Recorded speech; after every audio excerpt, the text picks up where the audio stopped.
Hey, Josh. Hey, good morning. How are you doing? All right. How are you? Good. Nice to meet you, Scott. Nice to meet you. Nice to meet you. It doesn't look like you're in your studio.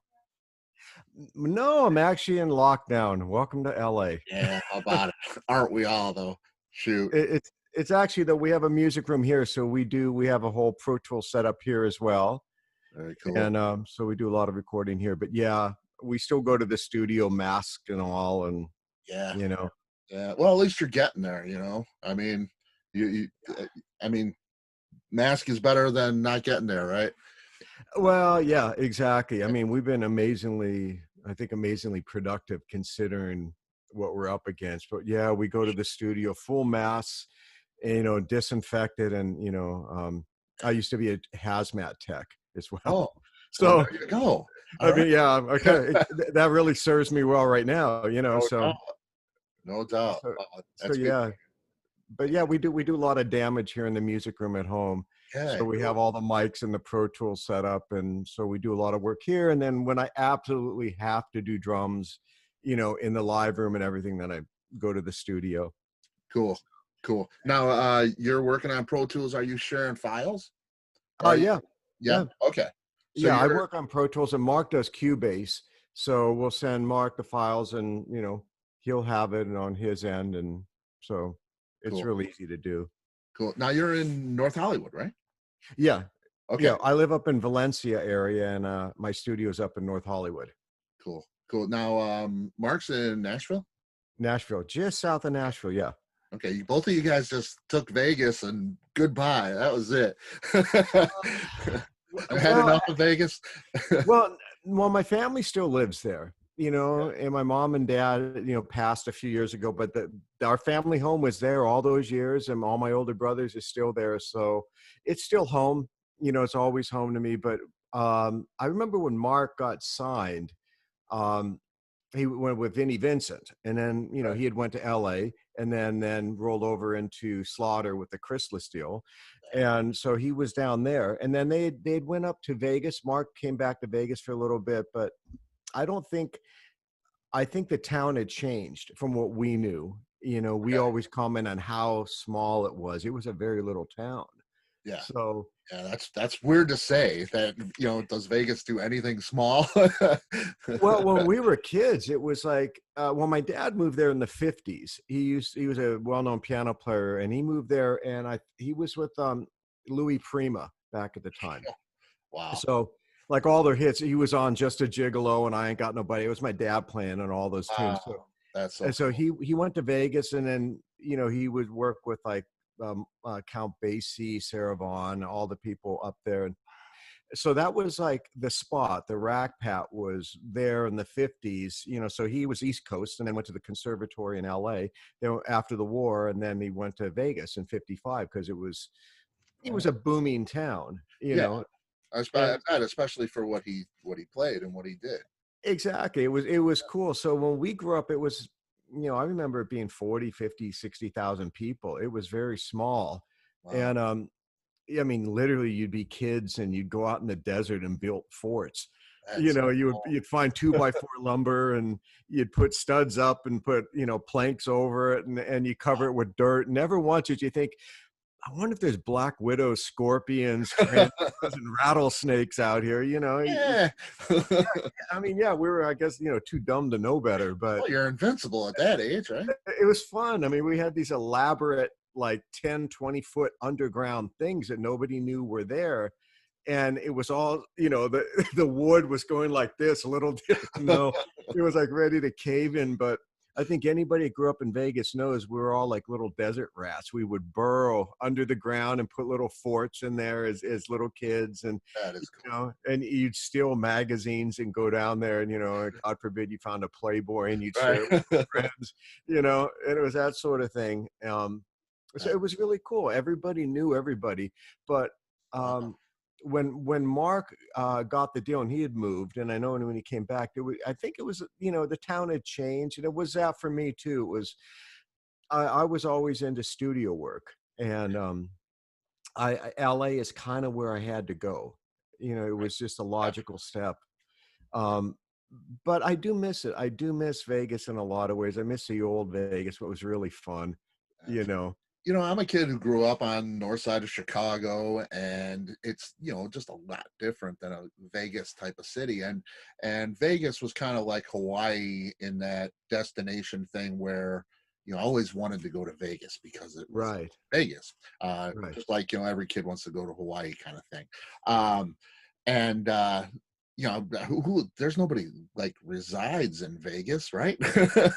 I mean, does anybody actually live in Vegas? That's just kind of a mind-blowing thing. Kind of. Well, yeah, it's weird because oddly enough, Vegas, or at least it used to, it had the most churches per capita of any. Wow. It was kind of funny. I mean, yeah, we had a lot of confessing to do, you know. But it was City really it fun. is, right? Well, it's really weird. Like our generation, obviously you had the Rat Pack, but then kind of into like the 70s and 80s, there was a lot of musicians that lived there for a long time, would come through. Even Jaco Pastorius would Yeah. come through. You would see all that. Jimmy Gordon would come in town and play with my dad, so be like Derek and the Dominoes, and he's in Vegas doing shows. And you would see David Page or Marty Page, they'd be up there working, and you'd see all the guys from LA coming in, or celebrities from out of town. So it was a very hip melting pot, because you had this sort of influx of influences from everywhere, and it was just sort of out of the way little place that you could do whatever you want, and literally nobody would know, so Right, people would let their hair down. And that was what was really cool about it. And then along the way, the corporate thing kind of took over, yeah. and then it became Disneyland for the Winnebago crowd. Right.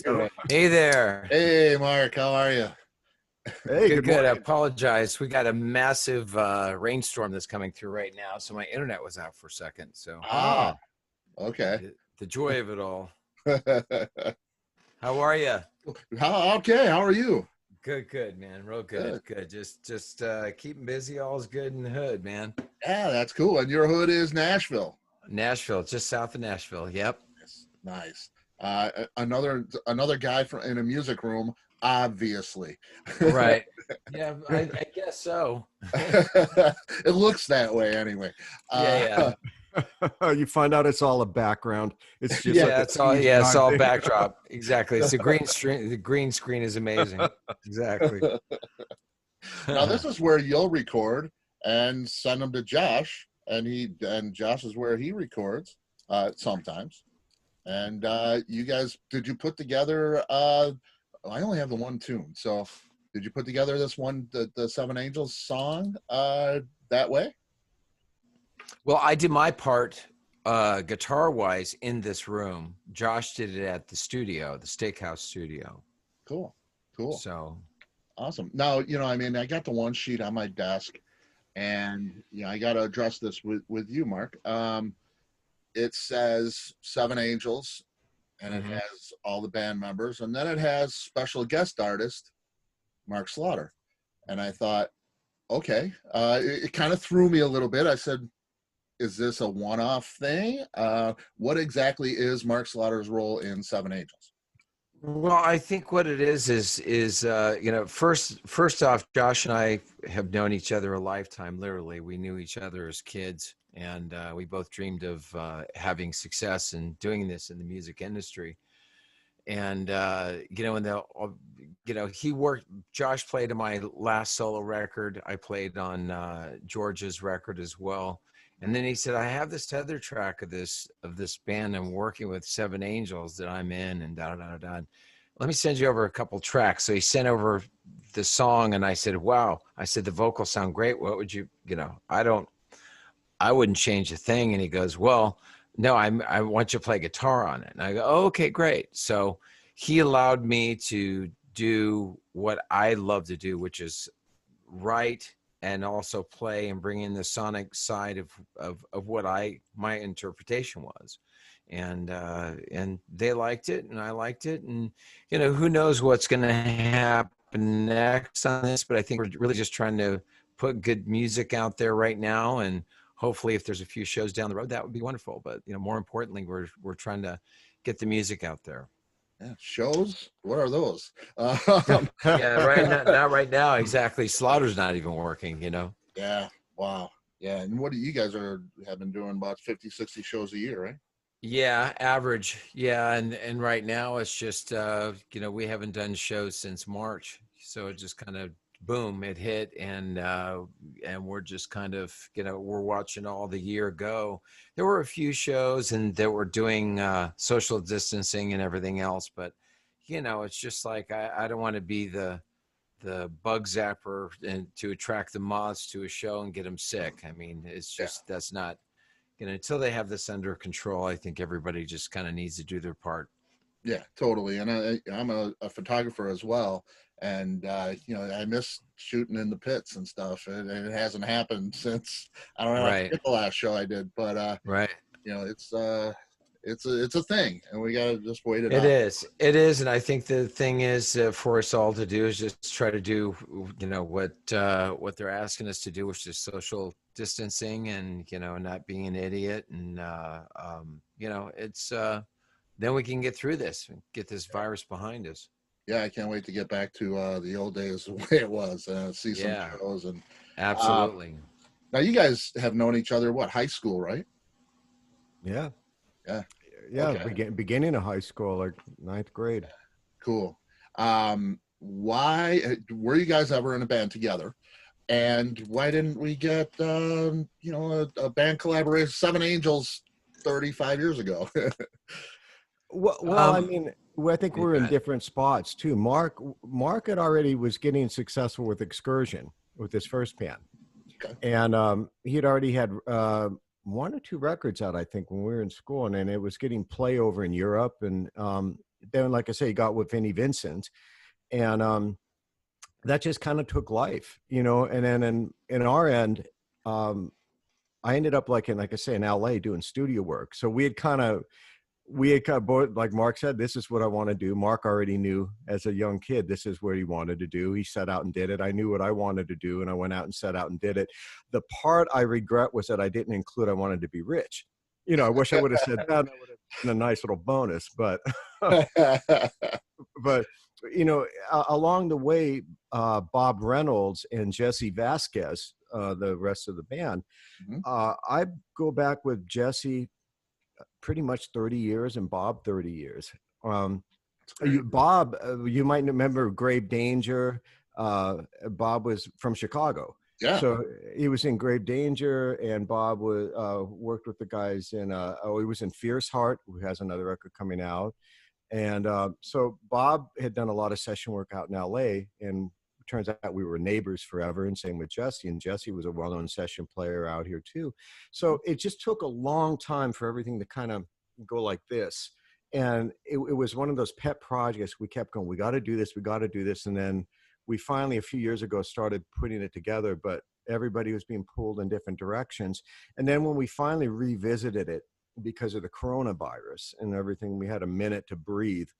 And that's when we got it to Mark. And I was like, I kind of know Mark's sensibility on guitar, because as great of a singer as Mark is, I know where Mark's coming from on guitar. And aside from being a shredder, he's a super musical player. And I was like, no, let Mark do his thing on it. And immediately it brought a whole new life into what we were doing. It took it in the direction we wanted to go. So now it has legs and everybody's like little kids again. And it just brought it to life. So now we're like going, okay, what's next? So because we already had half the record finished, so there's more in the works. Yeah, that's good to hear, because I got this thing on my desk and it's like so frustrating. Like, Jody, give me more. I got one tune here. It's like, no. Well, great. they make us do it every 8 weeks, 12 weeks. That's kind of the duration. So they don't, like the old days when you drop an LP. They don't have that anymore until you've already put out 4 or 5 tunes, and then we're going to release vinyl. That's what my dream is. I really want this out on vinyl so little kids can open it up and smell acetate and get finger cuts and Yeah, no doubt. I miss that too. Yeah. I'm not sure that I didn't think that would ever come back, but it's great to see you guys talking about that. So I listen to the song and I hear something that sounds like a Hammond. Is there a keyboard on it? Yes. Okay, it is. Who's Yeah. playing keyboard? Oh, that's Hans Zermühlen. Okay, I didn't get that Incredible. name on the one sheet. Oh no, Hans. Well, Hans came in as a guest on it, and once again, I've known Hans as long as I've known Jesse. Incredible musician in L.A. Works with everybody, all the jazz fusion and rock guys, played with Glenn Hughes, and I mean he's a badass. Yeah. And so he came in, and that was real Hammond on it. It wasn't a synth. So we went over and we tracked it. He had his Hammond, and he had the Lord hot rod thing done on it. So it was like the overdrive, the Deep Purple mod they call it. You know, so it was It's great. Oh, It sounds great. I mean, the whole mindset when they sent me the track was like, wow, this is really good. And, everything was good. The guitar playing was good on it, but I heard kind of that old Zeppelin-y thing. And I think that's really what I brought to the whole thing. These guys are doing kind of a Bad Company - Deep Purple-ish old classic rock thing. And obviously Bob has more of a modern voice. But what I ended up adding to it was that whole Zeppelin-y, Jimmy Pagey, guitar tone. Yep, and that's, I mean, what a great addition. Now, that just the one addition, just the one song, Mark? Or That's all I've done at this point. Yeah, but basically, Josh will send me the track, and then pretty much, a couple hours into it, I'll have what he's looking for. I'll send it over to him via, the internet, and it's up and running. Yeah, it's pretty cool. I mean, there are silver linings to this kind of stuff. Back in the day, everybody was in the same room. Now we can send files, get things done a little faster, a little more convenient. Do you feel that you're getting the same product when you're sending the files, putting it together? Sounds great. Would you rather be in the same room, or is this... I think every musician that likes to do the dance of in the same area, but it's much of the same. If you close your eyes and you think about, just really think about what your part is and just listen, you're as good as there. I mean, these guys had the tracks done.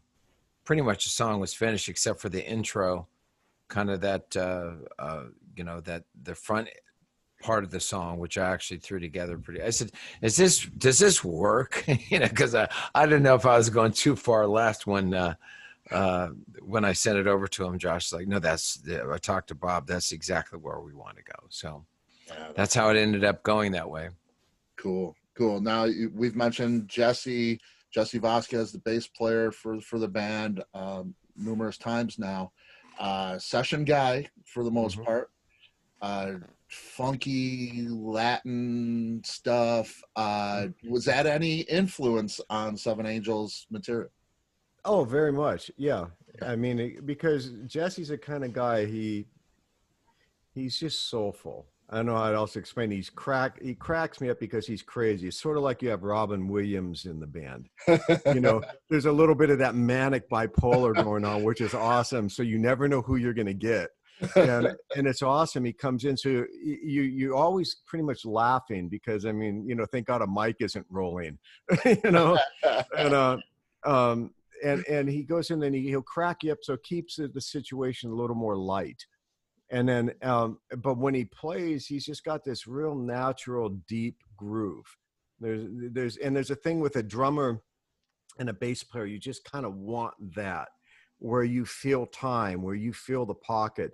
And him and I have always been like a hand and a glove, so it's really good. You always have that really good fit. So that makes it really healthy, because if you have that foundation, I think, on a track, and you have a guy you click with, that makes it golden. As a studio guy, I've worked with some of the very best bass players in the business, amazing players. And sometimes you click like that. And sometimes, the hand and the glove is more like a proctologist meeting, so, it's not quite, it just ain't there. So it gets a little painful, even though you go, man, these guys play great. And you're like, yeah, it's not quite, it isn't happening. Yeah, I think that's most of music really is about gelling. And just like sports, you know, you can get all the Yeah. greatest players together. It doesn't mean you're going to have a great team. You got to Well, gel. You and got that well, to that's what the thing with Mark was is why we kind of went. It was like the toe in the water. Let's see what's happening because we had a bunch of all this done, and Mark came in. It was just that sort of thing he brought. You can't put a word on it, but you know. Yep. You know, it was immediately when I went, this feels right. It's like a nice shoe. You know, it's like it's comfortable. Let's go take a walk, you know? And that's what it felt like. It was immediately, it was the right direction. It felt good melodically, harmonically. Things just said, no, that's the sound.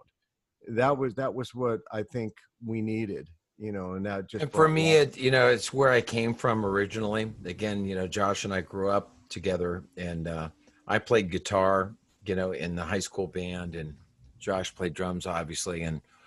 But that was my first love. That's what I love to do. So when he called me up, he knows how I play. So there was no like, I don't know what's going to happen. Let's see. I mean, he kind of knew, just do your thing and send me your thing if you want to be a part of it. If you think you have something, I listened to it once and I was like, dude, I know where I can go with this. And he's like, do it. So, cool. A couple hours later, I sent him the tracks and he's like, oh, okay, that's great. Well, he knew when he called you what he was going to get. And that's, he knew what he was going to get. And he also, I think that, there's some people play with the fire. I mean, the other track was good, but I think that there's just a fire in how, we all approach it. And it certainly is solid in the track there.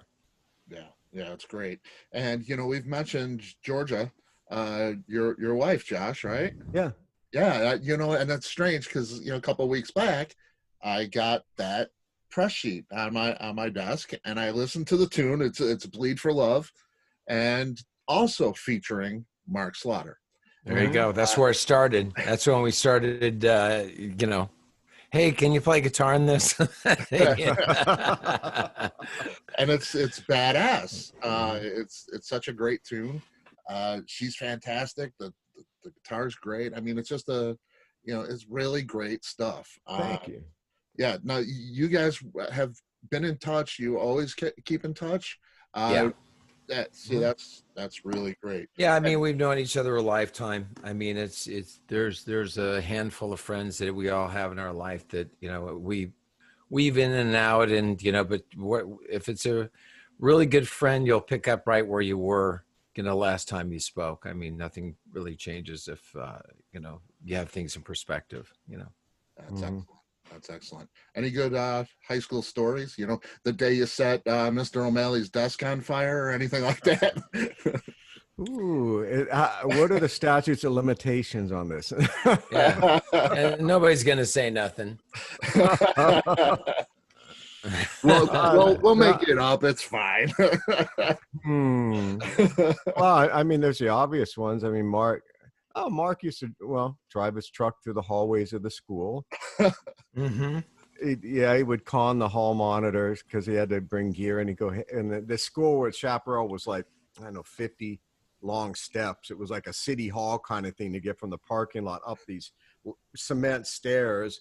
And so Mark would be like, nah, he wanted to drive the truck there. So he told the hall monitor, well, I can just, I can. You can help me. I said, you can help me load my gear. Just help me carry it up these steps. You're talking about 60 steps with, a 4x12 cabinet. And he's like, no, that's cool. You just drive down the hallway. Just be cool. Don't go speeding down there or hurt anybody. I'm like, no, I'm not going to do that. And then you'd hear the little horn on the Ford, and Mark going like this, driving through the hallways. Waving. People would be walking out of the rooms. I go honk, and they jump, and I'd drop their books, and I'd laugh. You have to be the only guy that's driven in the hallways of that school, right? Yeah, probably. Yeah. Chaparral was a weird school, though. Yeah, it was. I mean, Mark and I were talking about it. It was when you tell people it's hip and it was kind of decadent at the same time because we were 14 years old and we had a smoking section. Wow. Wow. So everybody, well, unfortunately I did. We all smoked when we were kids, and you couldn't buy them, but 7-Eleven let you buy them. And then everybody, recess, you're all the kids are out in the smoking section, you Wow. know, and it was really bizarre. Like, oh man, I can't believe the things that the high school did that were like so not not politically I correct. wasn't in the smoking section. I was drinking sparkling apple juice and eating gummy bears. Of course. Nothing's changed in my world. Yeah. Wow. Yeah, they were ahead of their time. You guys were in Mm-hmm. Sin City, right? Mm-hmm. Well, you Well, know what? Here's the thing about Josh's father. Josh, why don't you go into your father, like what he did, Yeah. oh and yeah, we talked about a little bit like with Dad with Louie, and mm-hmm. but a few interesting stories about Dad was, I know you mentioned Red Fox the other day, Mm-hmm. and Dad and Red were best friends. Dad got him his break in Vegas. He brought Red there. So Red used to come over the house all the time. They were dear friends. And it was really weird. Yeah, the house right off of Hacienda, on in Eastern. Mm-hmm. And Dad was real good friends with, well, I'll probably get crucified for what I'm going to say now, but he helped Streisand. He had seen her, and and she was going through a rough spot, and she was working like the Moulin Rouge, and she was out back of the hotel, and he brought her in and got her audition for the Liberace opening act. You know, all the people Dad had worked with, Aretha, when she was getting a break in Vegas, Dad was the piano player playing for Aretha. It was one after another that he had worked with over all these years. It was just insane. But it's like you said, when we're little kids, you don't think of it. You don't think about any of that stuff. I mean, yeah, No. that's cool. You're just a snot-nosed kid. You're like, have you heard the new Kiss record, or you heard the new Right. Zeppelin record? That was where our head was. We Yeah. were just little rocker kids, or Toto. I mean, we're really into Toto as Oh, I well. remember when they won the Grammy. I was like, I Yeah. went to Marty's house, and I remember I'd heard Rosanna in Africa when it was Right. just the sketch tracks. I went down there for Halloween, and all my friends, you don't know them, you don't know them. I'm like, Yeah. yeah, I Right. do. Yeah. To come back with the picture, like, like, fuck, you have to vindicate yourself. Like, Yeah. so Marty silly. Marty was Marty Mahoney. He was a gentleman who was one of the owners of the drum shop out in Vegas, and Yeah. it's funny. This whole industry of Vegas was, it was the entertainment capital of the world. So you had all these people who knew these people who knew those people, and that's just kind of how the city worked.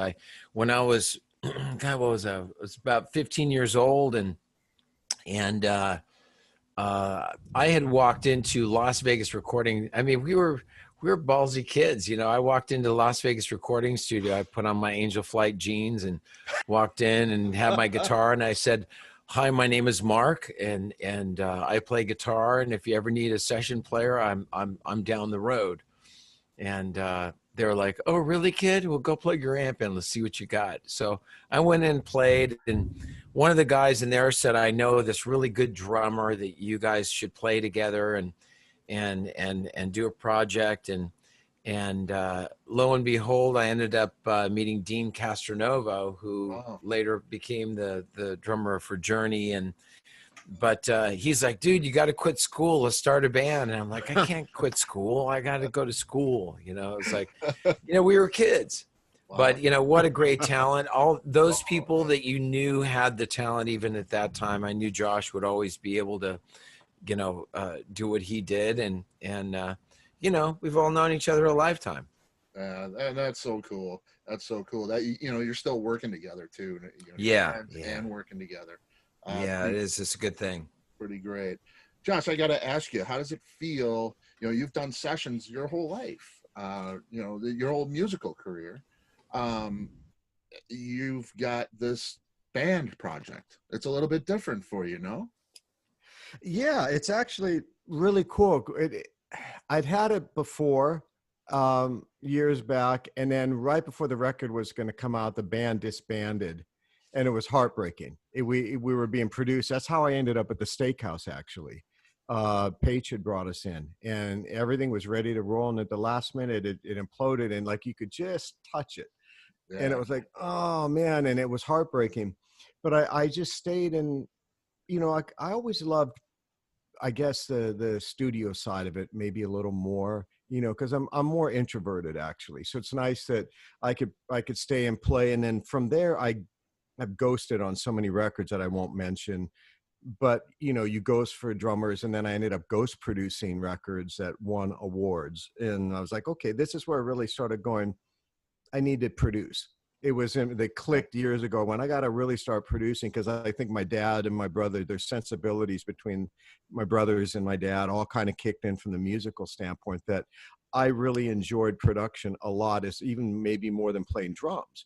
So now being in the band now where we're at, it's really cool because I'm enjoying it on a different level, not just as a player, but being involved in, you know, so much of the production end of it and the recording. It's really like a, it's incredible feeling when you're able to do it now as a band, because you feel like you got brothers in the band that you love. They're your bros. And you're able to create something with people you genuinely care about and you dig. And that is really cool, because normally in a band, either you hook up, hey, so-and-so's looking for a drummer, or, you know what I mean? Or so-and-so, like you come in as an axe slinger. This is different because everybody's cool. Everybody likes each other. And we're all like going, hey, let's see what happens. It's gonna be fun. It's a nice, relaxed feeling where no egos, no nonsense. Everybody's just like, okay, cool. And everybody's a monster. I look around the guys, I'm going, Jesus, Mark and Bob and Jesse in a band. I'm like, I couldn't wish for a better rhythm section, man. And vocally, you got two stellar monster singers. I'm like, I'm happy, man. This is grooving. Yeah, see, and that's cool. Because I would imagine sessions, you know, you're a hired gun, you get paid to do your thing, Yeah. and it may not be the thing you want to do, but you know, you can pay your electric bill with it. Yeah. Yeah. But this is exactly what you want to do, right? It is, and well, Mark will tell you the same thing. Like when you go in, you as a session player, you're respectful to, you know, the artist and what you're trying to do. So normally, as a drummer, I think we're inherently at the biggest disadvantage of everyone, because usually when the drummer comes in, especially now how they stack parts on a song, we come in and there's usually just a scratch vocal and a scratch guitar or something like that. So there's really not even a band. We come in bare bones. So we've got to have this really good orchestration in our head of what the tune's going to be like. So I had to develop that skill of playing with the imaginary band. So that's where I ended up learning how to produce, was because I was hearing orchestrations in my head that weren't there. And that's, most drummers end up having to do that. So there won't be figures or punches played in a song. So you'll have to play, you know, drum figures and section things for kicks that aren't there. Nobody's playing yet. So they're writing around what you're playing. Then you got to go tell the bass player, hey man, make sure to pick up that hit Exactly. on too. Yeah, exactly. So you get into it. So like working with Mark, being that I've been on the other end of the thing for so long, you got the best part about being a musician and producing is, you know, when you got a guy that's really badass, when you have a guy or a girl in the studio that's killing, you don't tell them how to play. Right. They already know how to do it. You just give them the framework. Here it is, and do your thing. Yeah. You know, you just give them just a little roadmap. Here's what we're looking for, a few of these things, and then let them be them. I mean, you called them because they're the best them in the world. Let them be themselves. And that's, I mean, there's so many great musicians. I think really what it is you just find people you dance well with, and that works for what, you know, what your interpretation is and what you're looking for a project to the end result to be. And you know, and that's how it is. I mean, obviously, you know, we love to play, but it's different when you have a love for doing something than just doing it because you're getting paid for it. Yeah. And Well, and that goes in line with Mark when he was doing the track. I've said this many times in these interviews, but it's the truth. He would call every 10 minutes. Hey, what do you think? And he goes, what about this? And he goes, what about this tone and this? And he was really so inside of the vibe, and not only the expert knowledge because he knows it, he's lived it, but which guitar, which tone, what amps, what this, what that. Then the B bender absolutely blew me away. And it's like, all these things that he was pulling and adding in were like, that's where the wealth of experience of an artist comes in, because he knows the real deal and bringing in the elements that were. It's what I dissected all these years of the albums that I loved. I mean, no different than if it was Boston or Led Zeppelin or the Beatles or whatever. You have your musical influences that become part of your musical environment. It make you who you are as a player. So, when I said, hey, do you mind if I kind of go towards like a Zeppelin-y thing? He said, yeah, sure, man. I'm doing things that are very Bonhamish. I'm like, oh man, this is going to be great. So then I knew exactly where to go, because I know the amps that I've got and the profiles that I've got and the guitars that are going to emulate different parts of what, Jimmy was doing on the Zeppelin records back then. And it's a cleaner tone. It's not like in your face slamming and, adding a little slide and, adding and how you play also. Jimmy was never like right on top of it. It was like a blues player that was always laid back. I mean, obviously Beck and Jeff Beck and Jimmy Page, two of the best guitar players ever, so Who were they? yeah, right. So that's part of what I that's what I cut my teeth on. That's what I love listening to, or and obviously it's a part of who I am. Yeah, and that's obvious, and it's a beautiful thing. Now I see it in the credits that there's guitar listed for Bob.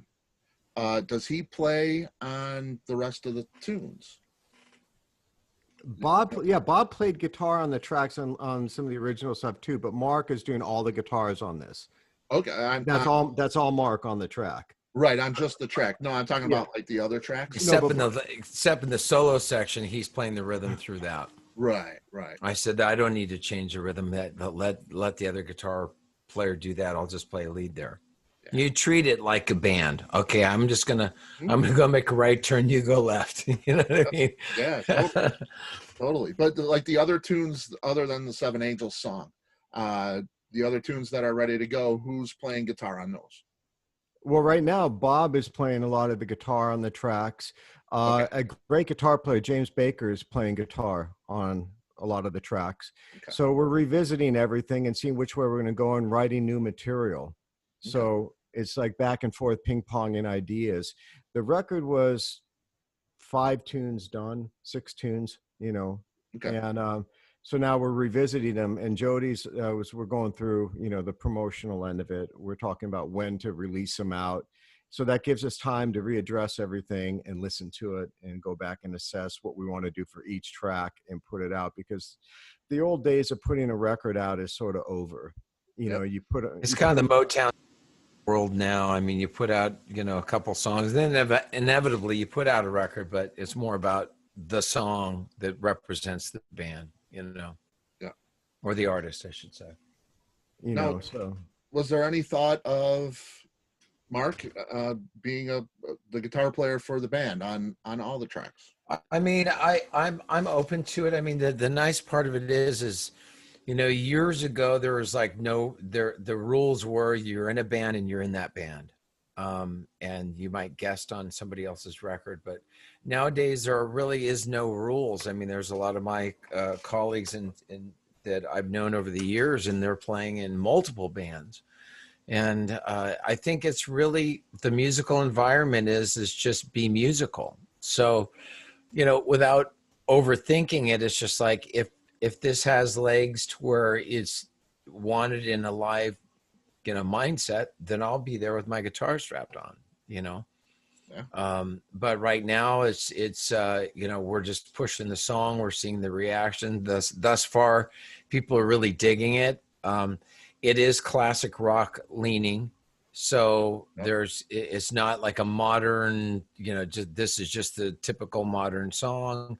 This really has the classic.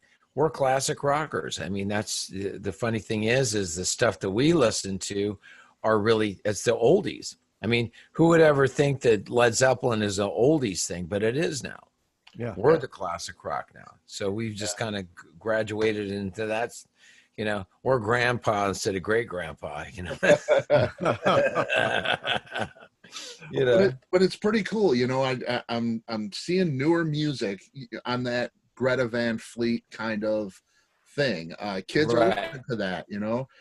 It seems They to be are, and they back. keep going back to those guys who did it, or those guys who they're in this band or that band, and it's look. There's enough room for everybody. It's just you make music, and I think the creative process is more about just getting the song out, trying to connect to people. My whole thing is with the way I do music is if it makes you smile, then it's right. And when I was playing all the tracks on this thing, I mean, I sat here and giggled sometimes. I'd be like, oh, that's great. Because I have a love for music. So of course it's one of those things I hear it and I go, I know what I can do here. And then I get excited about putting my energy into something that is going to have the outcome that I'm looking for. Instead of just playing on a record, there's actually something I'm really enjoying on that. Mm-hmm. Yeah, and that's great. Even after having been in the industry, having gone through the ups and the downs of a music career, that you still have that kind of passion for music, and it's great to see, man. Yeah, music is always, that's my vice. Some people, drink or do drugs or, chase around. I've always been driven to, what makes that song? How did they write that song? How did they record that song? Mhm. How can I record something that has that flavor by not, it's like, for instance, if you look at Jimmy Page, just say he's using a blue color to his canvas. Well, that's the blue that I'm trying to bring into this project. You try to take the colors of what that'll work in that piece of art. And that's really what, I know that I could add to this and what I've been doing. So it's been a lot of fun. Yeah, that's great to hear. Great to hear that you could still have fun with it. Oh, yeah, absolutely. Awesome. Any other guests on the album? Or on the songs that you have ready? Right now, no, it's the same core lineup.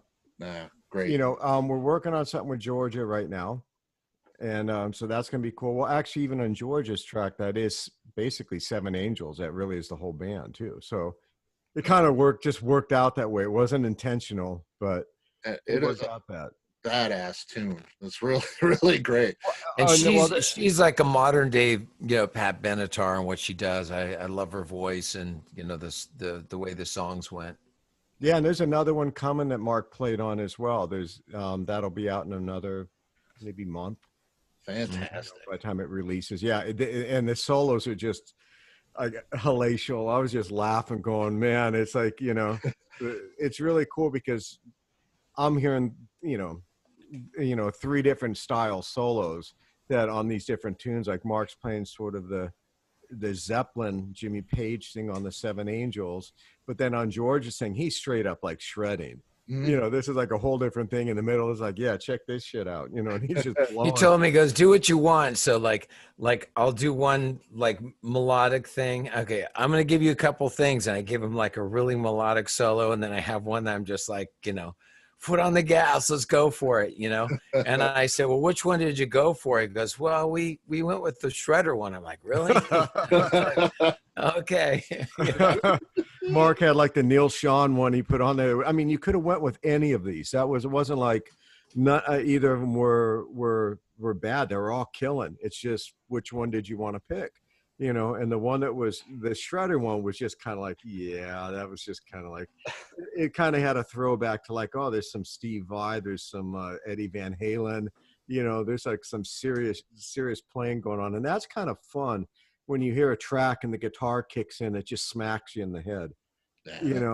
I miss great guitar solos. So this, I'm really happy from a production standpoint that each tune has really great guitar solos, but they're different idioms.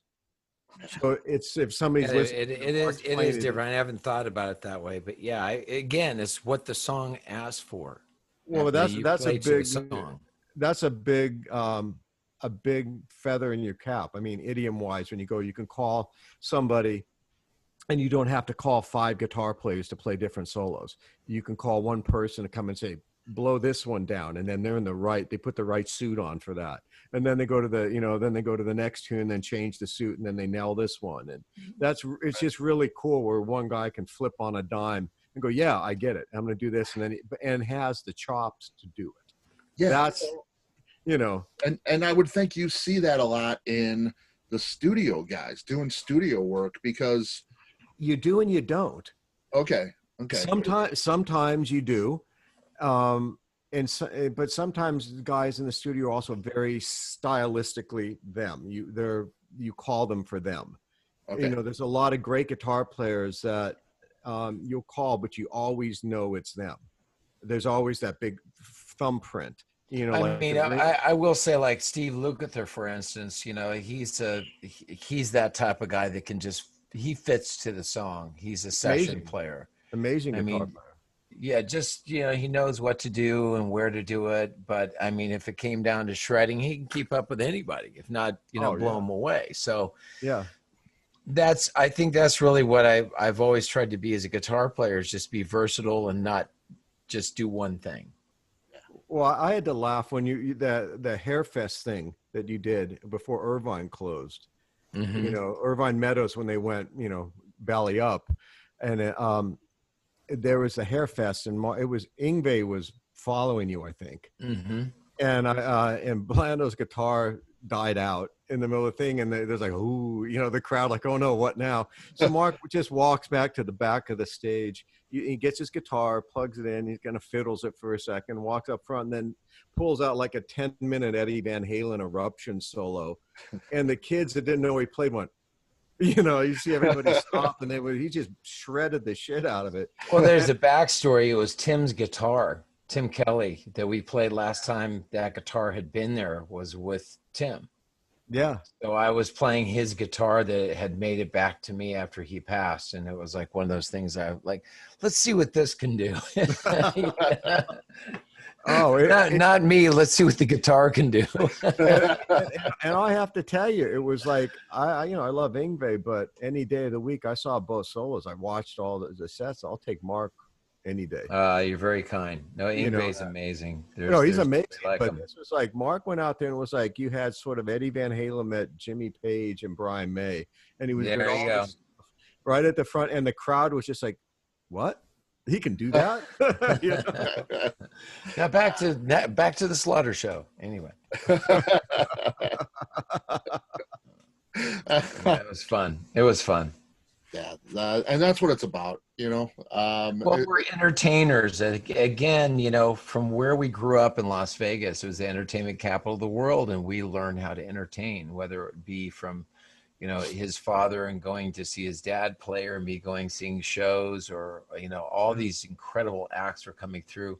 Not only the Vegas acts, but the, you know, Hollywood acts, and the rock bands would always come through and play the Aladdin Theater for Performing Arts because it was such a great venue. I mean, one day I'll never forget. It was Friday was Van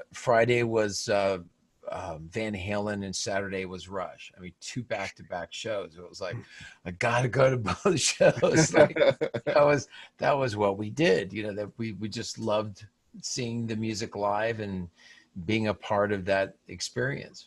Yeah, totally. And yeah, I miss it. I really do. I'd love to see Slaughter coming up. And Seven Angels. Are you guys? I know it's hard to plan anything at this point. Are you thinking about getting together, maybe playing a show or two? Yeah, we actually had offers back in New York, you know, and hopefully if it comes safely to fruition, you know, they were talking about actually Seven Angels in Georgia. They were asking us about it. It's just like Mark had said earlier, if it's a safe thing to do, you have to weigh everything out if it's going to be done safely. But what we are doing with the record label, the Copa Room, that is out of the steakhouse. I have the studio on the top floor, and I'm part of the studio downstairs. So we have that whole facility in that gorgeous Neve, EMI Neve console that's down there. So we're going to do live streaming. So we're going to be bringing live shows on pay-per-view for everybody. That's what we're working on, getting the camera set up, and we're trying to get everything. And if Mark can be there in person, or if we're gonna figure out how to time delay it with Mark, so Mark can be doing it in Nashville at the same time. Wow. So we might have to delay it back just a little bit to line everything up on. I mean, there's all kinds of interesting things that people are doing. I just saw yesterday there was some jazz musicians that had figured out the timeline and did the math, or they figured out the latency to where they could actually play together in real time. Right. And the first time 4 jazz guys played together in real time. yeah. Right. I love it. Yeah, exactly. Isn't that? Yeah, that one. exactly. That was a wind up and a hit. Ouch. Yeah. No, I mean, and that's the beauty of all this is that with technology, that you can write that way, you can do live shows, streaming shows that way. So there's some really interesting and wonderful things that are coming forward with that. There really is. And, I just did an interview with Mark from Dirty Honey. New Good band. I like that band. Really solid band. Yeah. We're doing a show from the Viper Room to an empty room. Right. And they did it live streamed. It was like $9.55 pay-per-view kind of thing. I logged on to that thing. It was fantastic. I kind of felt like I was there. It was really, and I'm starving. It's interesting how people are, the new social norm is, these type of things. And people are, we've done quite a few podcasts and streaming as well. And it's crazy how we're getting used to it, that in our mindset, this is normal. Where before that's not like the real thing, but we're our minds, we're getting used to the digital world. Yeah, I don't know if that's good.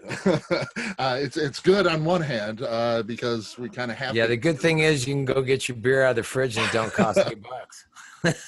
That's right. I said, this, and the video thing here is cool. I always did audio for interviews and or text. Now video is a thing. I said, right. Downfall is I got to put pants on, but right, exactly. You better keep your camera out from here. Small price to pay. It's good to see. Yeah. Good to see. So you're looking at things like that with that live streaming thing. Is it like I asked this of Mark too from Dirty Honey? You're playing to an empty room. Bands feed on that energy so much from the crowd. How do you adjust for something like that? I think it's called, I hate to say it, every band is played to an empty room if you paid your dues anyways. I mean, sadly, it's nothing. I don't think anybody. But you have to play with the same intensity no matter what you do. Yeah, it's just being pro. I think at some point of professionalism as a band, you go, okay, we're going to do this. And and it's sort of the same thing when a band goes in a studio. If they have that same intensity, like there's a crowd there. Yeah. They have to psych themselves up to be in that headspace. Like, yeah, we're going to do this. And at some point of doing it enough years, it just kind of kicks in. I don't think that's really a factor for most bands anymore. Because most of the time, if you're on stage, I think Mark will tell you the lights are bright and so forth. You don't see a lot of things. Yeah, your imagination is a floodlight or like a giant flashlight in your face. That's right. What it feels like. You really don't. A lot of times I actually do this so I can actually see, because if there's a spotlight on you, you can't see the crowd. Right. Because there's a light in your face. Yeah, you got a light on you. So. Yeah, and then behind the drums, you're struggling with that. Then you can barely see the guys in the band. You're just trying to hear. You're trying to hear everything, and fight with the monitor engineer who hopefully has his stuff together. I think so many fans. As fans, we come out, we stand in front of the stage, and we expect you guys to sound like the record, or right. just what do you mean you can't hear? You guys are loud as fuck. I mean, everybody can hear. Right. So, until you're standing on that stage and, your guitar players, singers, all they're hearing is drums live if they don't have anything in their ears, so it's hard for a fan to really imagine that. And it's weird being a drummer, because I used to sing when I was younger, a lot, but you know, in bands, I'd have to sing, you know, some lead, but I do a lot of backgrounds and stuff. But the one thing I learned in LA is when I got here and we're working in bands and on stage, the monitor mix sucked so bad where the drums were. They would crank the hell out of it and you couldn't hear yourself sing to save your life. Yeah. And you literally like the guitar amps and the bass and you just drowned out. So you couldn't find a reference pitch, you know, if you had to. And I finally said, nah, it was too hard because this is, you know, before in-ears and you were dealing on monitor mixes. It was so brutal. Yeah. Yeah. You know. And you know, it's you know, the engineer, sometimes you get a guy who's really good, and you know, a lot of times you go into a venue and you're dealing with the house guy. Sometimes they don't know what they're doing at all. They're just there. They were a bartender the night before and still haven't gone to sleep, and now they're the engineer. So I mean, you're dealing with different types of people. And when it's pro, you just go, oh, that's great. And when it's not, you're just like, okay, we'll deal with it. And I think that's, you know, that's a professional thing of like how I'll use my imagination and pretend that I can actually hear. But yeah, it is what it is, you know. Yeah. Well, you know, and I've been to so many shows and photographed so many shows, been right there to see so many guys. There's the guys who get really upset and unprofessional, which Right. you know, is understandable Happens. on a level. And then you get the guy who just laughs and says, I can't hear anything, but here we go. We're gonna have a good time. And It's all in your attitude. I agree. Yeah. And that's usually the drummer, unfortunately. Usually the drummer's the guy back there going, okay, bar 47, 48, does that feel coming? You know, you're like, you can't hear anything. I don't know what they're doing, but I know. Josh, most drummers don't count. They just kind of sing the song in their head. And just because Yeah, you but know where we all- 46 and 47 is doesn't mean that everybody does. but the drummer owns the pickup truck and the van, so you know. Yeah, that's right. Exactly. Want to ride home? Go with the drummer. Yeah. Well, we have another interview we got to get jumping off and getting into, but what a blast chatting with you. It is so cool, man. Thank you so much for the time. I look forward to telling everybody about this thing. And awesome. Thank you. Yeah, it's you great. know, thanks for doing all the other bands. You know, there's it's nice to see, you know, the love of music still going on, and obviously I can see behind you, you got a lot of love there. So yeah, thanks for that, because you know that's how I am. I have all my CDs are on hard drives. I transferred. I had over 1,000 CDs, and it took me a long time to burn that into the MP3. And it doesn't sound the same, but sure cleaned out my wall for guitars. You know? And that's a good thing, definitely. Yeah. Yeah. Just trade one thing for the other. Yeah, it's cool. And it looks great. And yeah, thanks. Yeah. And you know, I look so forward to more music from you, Josh. Same awesome. from you and Seven Angels. It's well, thank you so much. Well, thanks for all you do, and you know, obviously we'll see you out and about on the road between Slaughter or Seven Angels or otherwise. But thanks for your passion. Oh, thank you, and I can't wait to see you guys. Yeah, we'll hook up and come to Chicago. Don't forget about it. We will. Cool. Thank you, guys. All right. Take care. Thank you so much. much. Thank you so much. Really appreciate it, bro. Thank you. Take care. Bye-bye. We'll see you soon. All right.